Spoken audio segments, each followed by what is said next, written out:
आरोपी पकडला जातो त्या टायमाला त्याच्या घरासमोर रात्री 12 वाजता जाऊन सांगणं,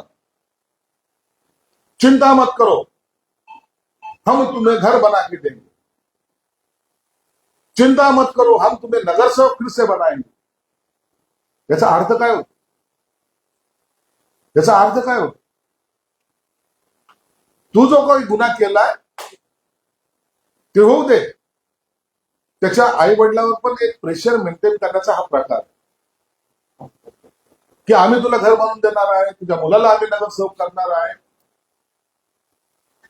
हा खऱ्या अर्थानं अर्बन अतिरेकी ज्याला म्हणतात, अर्बन टेररिस्ट, हा तो प्रकार.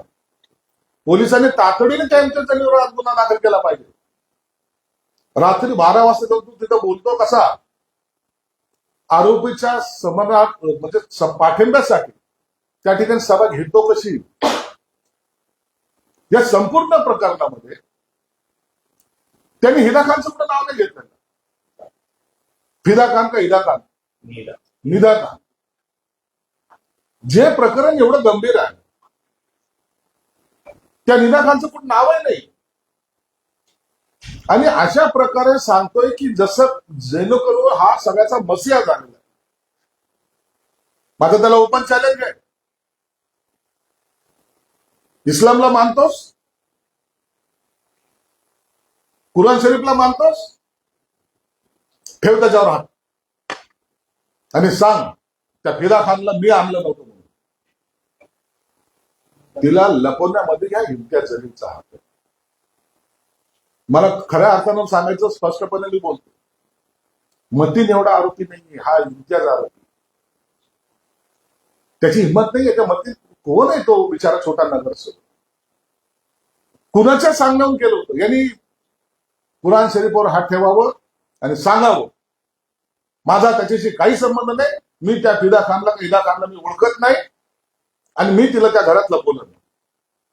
मांडणं भूमिका हिंमत असेल. इस्लामचं नाव घेतोस, लोकांना भडकवतोस. पहलगाम मध्ये जाऊन ज्यांनी हिंदू बांधवाला भगिनीला वाचवण्यासाठी त्यांनी स्वतः जीवाची आहुती दिली, त्या शहीदला एकनाथ शिंदे साहेबांनी घर बांधून दिलं. त्याची चावी संजय शिरसाटे पहलगाम मध्ये जाऊन दिलेली. आम्हाला शिकवतो तू जातीवाद.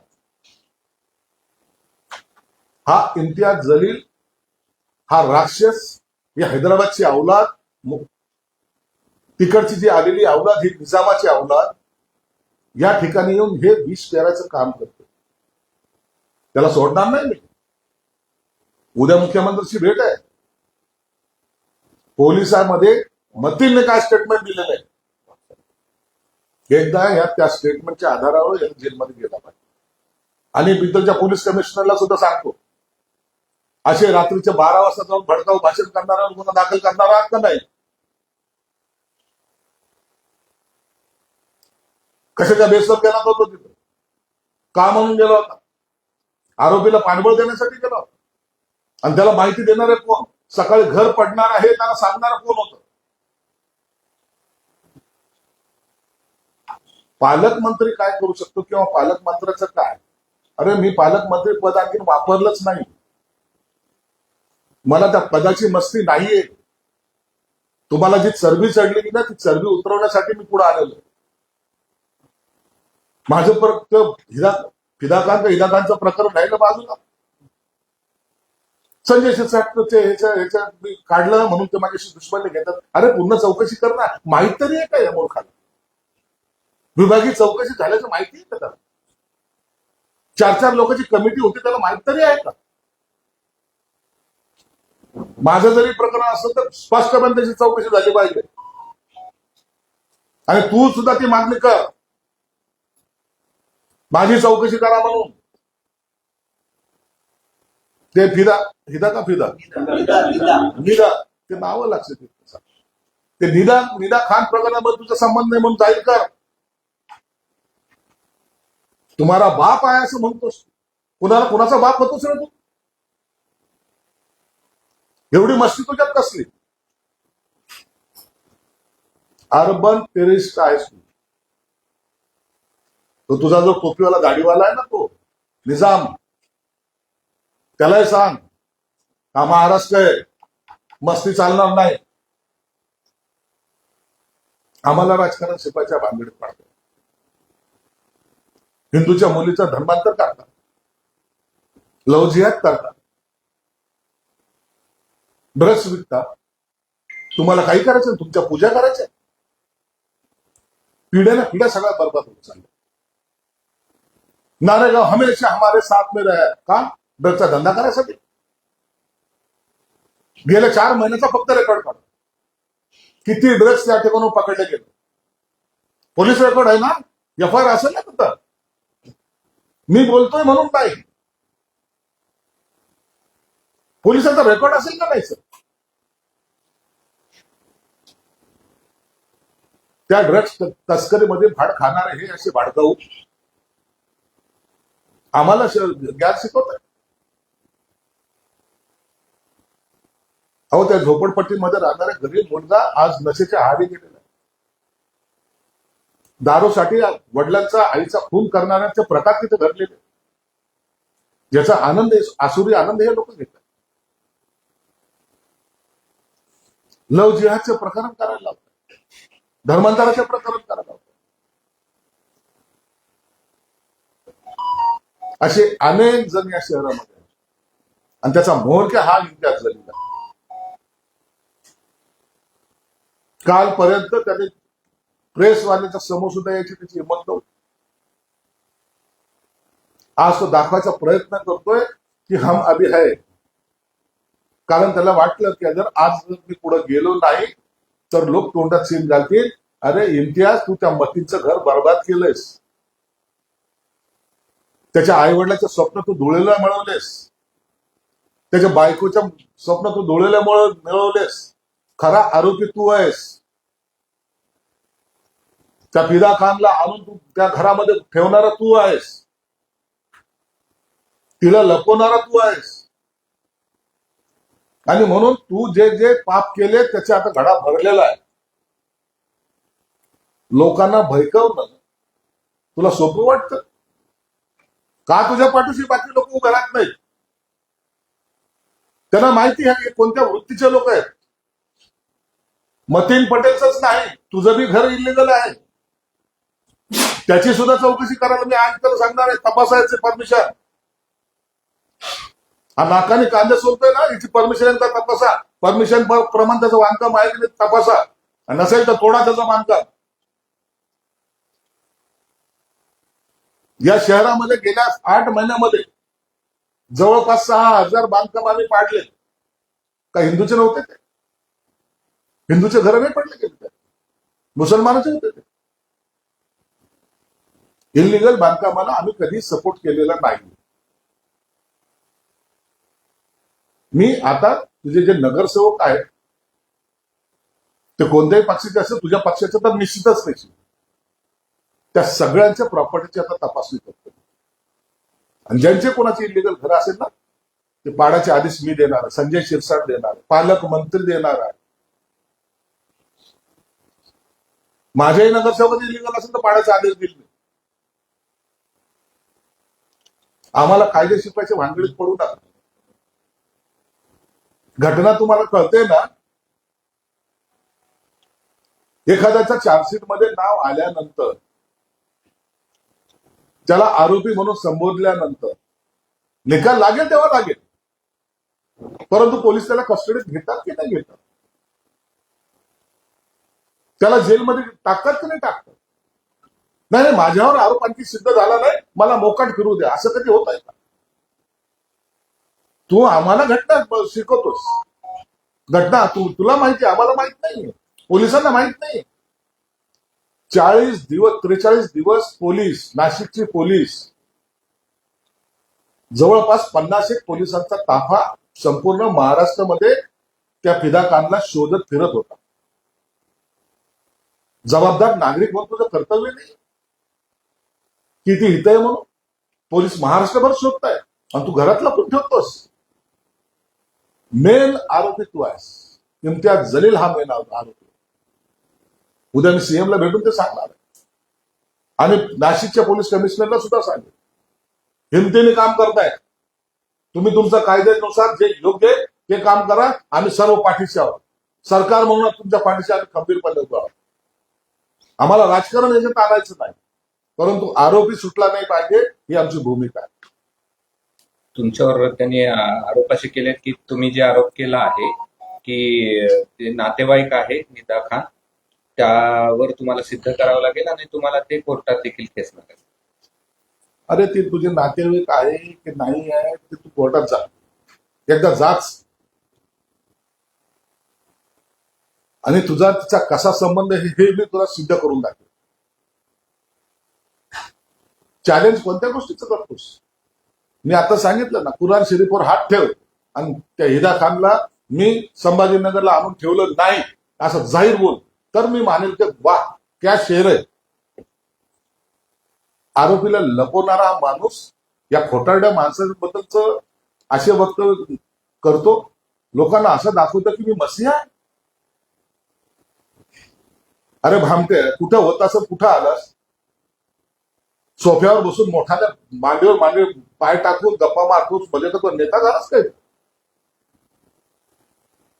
अर्बन नक्सलिस्ट आहेस तू, अतिरेकी आहेस तू, आणि म्हणून तुझ्यावर कारवाई झाली. शिरसाट साहेब, तुम्ही जलील आणि ओबीसींवर आक्रमक टीका करताय, अर्बन नक्सलिस्ट म्हणताय. मात्र त्यांनी एक मुद्दा उपस्थित केला की ऑपरेशन सिंधूर ज्यावेळेस आलं त्यावेळी आपल्या देशातील खासदार काही परदेशात सिंधूरची माहिती देण्यासाठी पाठवले होते, त्यात ओबीसींना का पाठवलं जर टेररिस्ट आहे? हे बघा, त्यावेळेला ओईसीला पाठवलं. ओईसीने भूमिका ही भारताच्या बाजूची,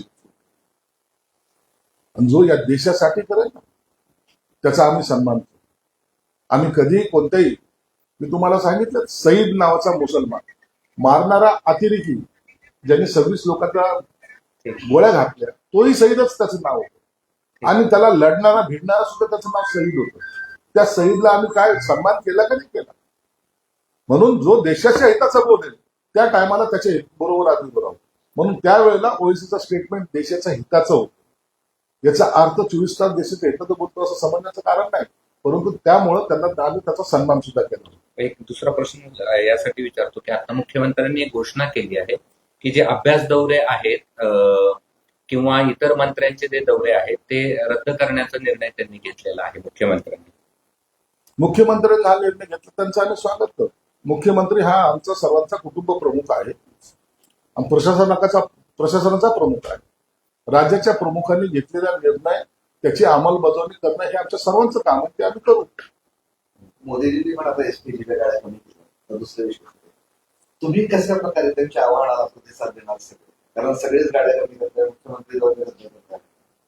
मुळामध्ये मोदीजींनी गाड्या कमी केल्या आहेत त्यांचा मोठेपण आहे, परंतु एवढ्या मोठ्या पदावर असलेल्या माणसाच्या गाड्या कमी होऊ नये, कारण की त्यांना अनेक वेळेला धमक्या हे आलेल्या आहेत. आणि देशाच्या पंतप्रधानांची सुरक्षा तुम्ही पाहिलं असेल, अमेरिकेच्या पंतप्रधान सुद्धा सुरक्षित नाही, तरी कित्येक वेळा त्यांच्यावर सुद्धा हमला झाला. म्हणून पंतप्रधान किंवा राष्ट्रपती हे जे पद आहेत ना, यांना सोडून इतरांच्या सुरक्षा काही अंशी कमी केल्या तरी चालतील. आणि आम्ही सुद्धा आमची सुरक्षा, मी पोलिसांना सांगणार आहे, हे कमी करा, काही हरकत नाहीये. जेव्हा पंतप्रधानांनी दिलेलं आहे ना, तर त्यांच्या सर्वांचा सन्मान आपण टाकला पाहिजे. आम्ही सुद्धा आमची पोलीस सुरक्षा कमी करणार.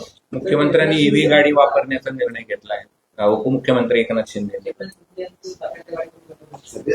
सगळंच करणार आम्ही सर्वच जण करणार. ईव्ही आता ईव्ही गाडीमध्ये जेव्हा ताफा जात असतो तर एका गाडीमध्ये, एका कारमध्ये 3-4 जण असतात. नंतर ईव्ही गाडीमध्ये जर सर्वजण आले आणि एक साथ जर गेले तर आनंदच आहे ना, त्याच्यामध्ये सगळे बचतही होईल आणि वेळेवर जाता येईल.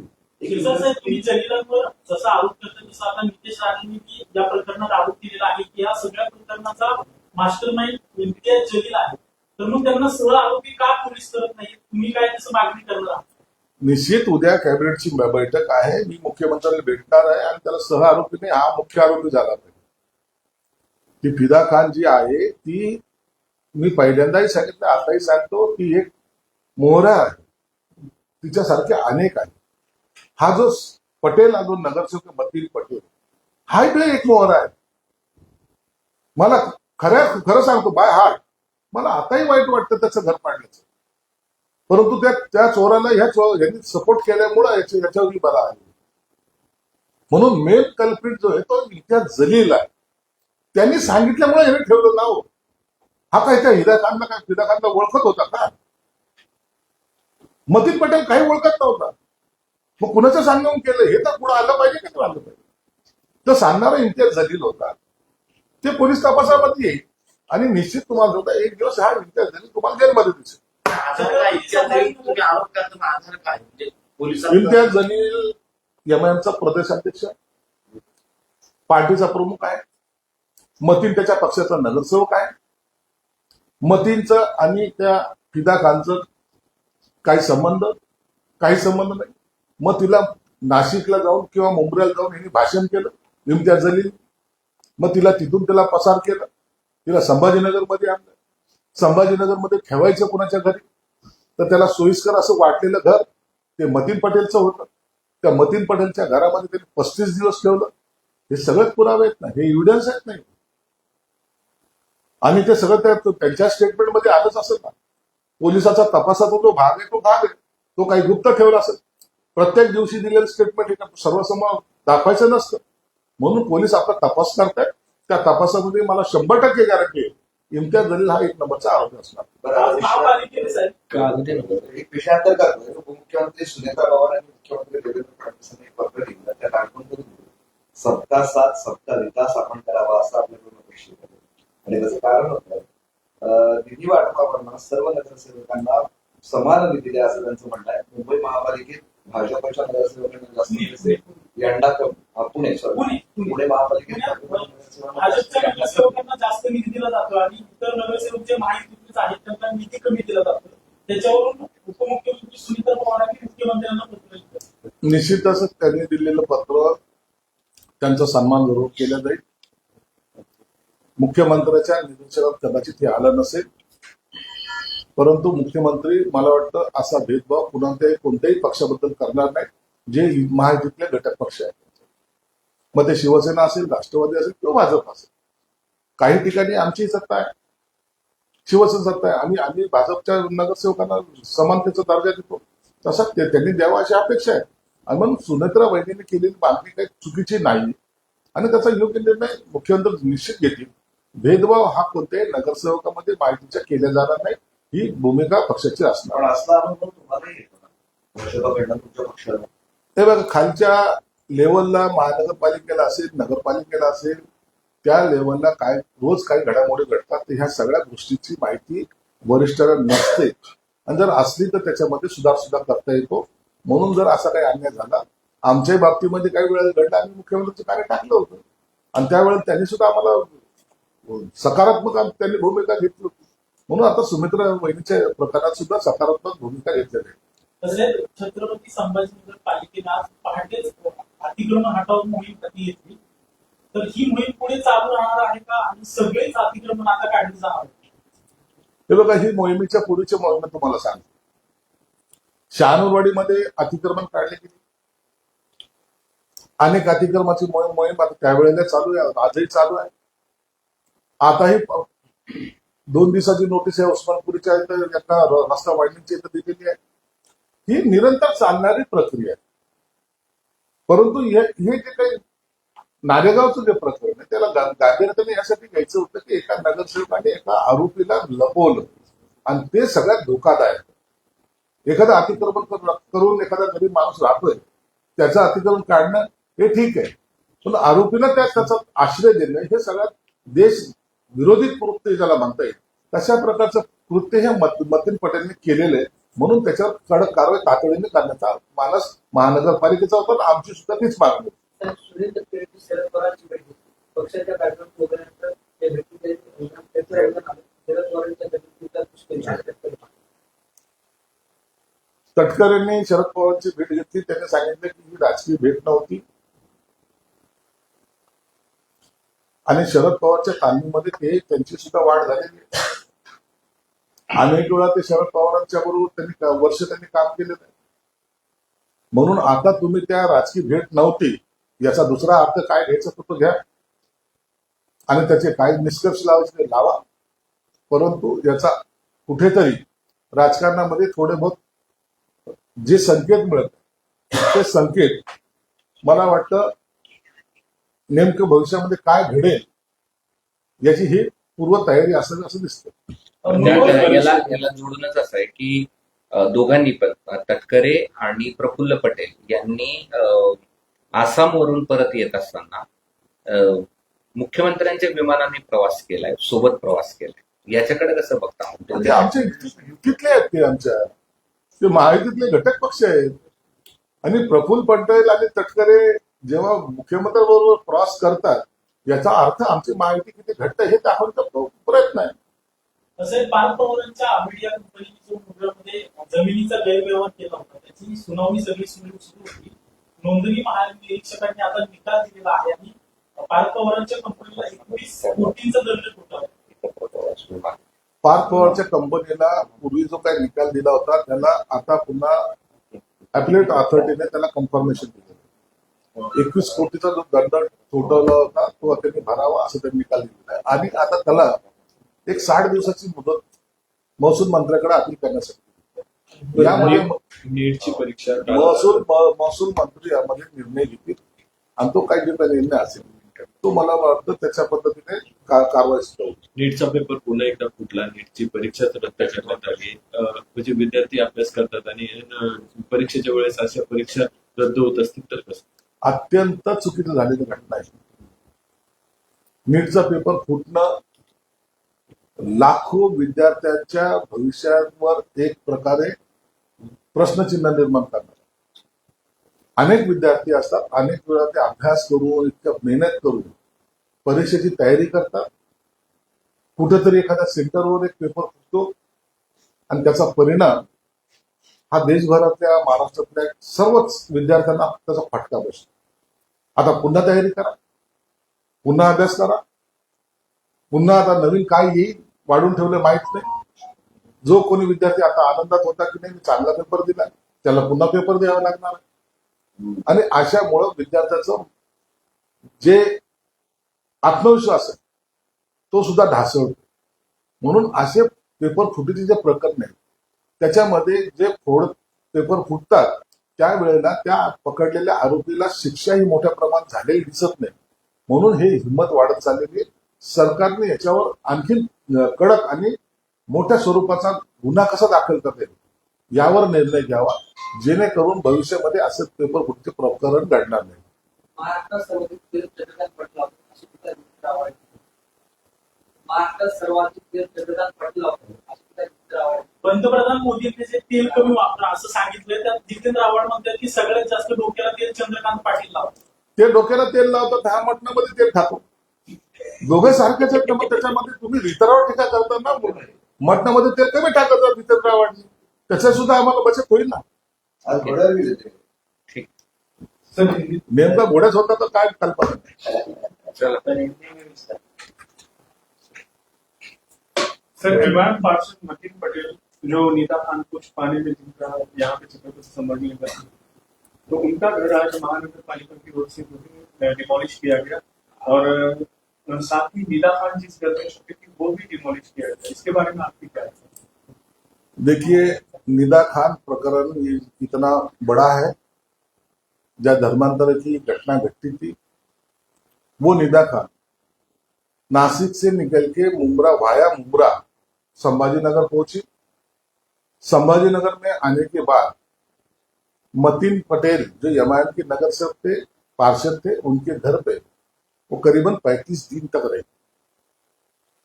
एक बात ये सच है कि वो जो मकान था वो इलीगल था. जब वहां वो निदा खान पकड़ी गई तो जाहिर सी बात है आरोपी को सपोर्ट करने वाला भी पकड़ा जाता है, तो उसमें मतीन पटेल को भी आरोपी बनाया गया. लेकिन एक बात और है, इस मतीन पटेल को किसने कहा है कि तू इनको तेरे घर में रख? मेरी जानकारी के हिसाब से इम्तियाज जलील ने, अपने ही पार्टी का नगर सेवक है, पार्षद है, और सेफ साइड बोल के एक शहर से थोड़ा सा दूर रहने की वजह से वहां वो सेफ रहेगी, इस एंगल से उसको छुपाने में मदद पहले इम्तियाज जलील ने ये मतीन पटेल के माध्यम से की. इसलिए मतीन पटेल तो है लेकिन एक नंबर का आरोपी है इम्तियाज जलील। आपने देखा होगा कल रात में वहां जाके उसने भाषणबाजी की, वहां जाके बड़े बड़े लालच वो उनके फैमिली को दिए। क्या कहा है उसने? मतीन पटेल का घर गिराने के लिए आ रहे हैं, ये जानकारी उसको कहां से मिली पता नहीं, लेकिन चिंता ना मत करो, हम तुम्हें घर बना के देंगे, मतीन पटेल को हम फिर से चुनवा के लाएंगे। एक आरोपी जो इस निदा खान के प्रकरण में अरेस्ट है, वहां जाके माहौल तैयार करना, वहां जाके भाषण करना और ये चीजें उनको बोलना कि तुम डरो मत, हम तुम्हारा नया इससे अच्छा घर बना के देंगे। मतलब तुम्हारे मुंह से हमारा नाम मत आने दो, तुम जितना हमको बचाएंगे हम उतना तुम्हारा अच्छा करेंगे, यही जताने की उसने कोशिश की। इसको कहते अर्बन टेररिस्ट। उस तरीके से उसने बयानबाजी किया।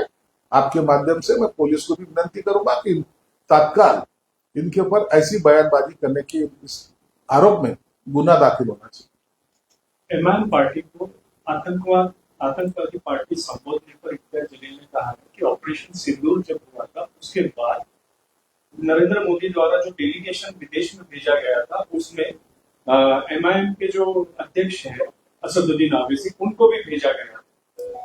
ओवैसी ने उस टाइम देश के हित की बात कही थी। अब जो देश के हित की बात करेगा ना, उसका सम्मान ये हम लोग करते हैं। आपके मालूमात के लिए बोलता हूं, पहलगाम में जो ऑपरेशन सिंदूर के वक्त जिसने गोलियां चलाई थी वो शहीद था, उसका नाम, वो टेररिस्ट का नाम शहीद था, उसने 26 लोगों को मारा। लेकिन जिसने वो वहां के टूरिस्ट को बचाने की कोशिश किया उसका भी नाम शहीद था। हमारे नेता एकनाथ शिंदे साहब ने उस जो शहीद हुआ है उस शहीद, उसके लिए मकान बना के दिया और मैंने खुद मेरे हाथों से पहलगाम में जाके उसके घर की चाबी उसको सुपुर्द की, उसके माँ बाप के हाथ में। तो देशभक्ति के जो तरीका है, जो देशभक्ति के साइड से रहेगा उसको हमारा सपोर्ट रहेगा।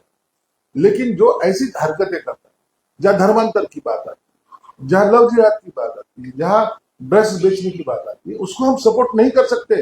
ये टेररिस्ट एक्टिविटीज ही है। एक समाज को बिगड़ाने का जो भी काम करेगा उसके खिलाफ में हम रहेंगे। आपने एक स्टेटमेंट दिया था कि निदा खान इम्तियाज जलील की रिश्तेदार है, इस पे उन्होंने आपको ओपन चैलेंज दिया है कि आप प्रूफ करिए। आप कोर्ट में जाइए, उसने कोर्ट में जाने की लैंग्वेज यूज की है, कोर्ट में जाइए, जब मैं उसका जवाब दूंगा।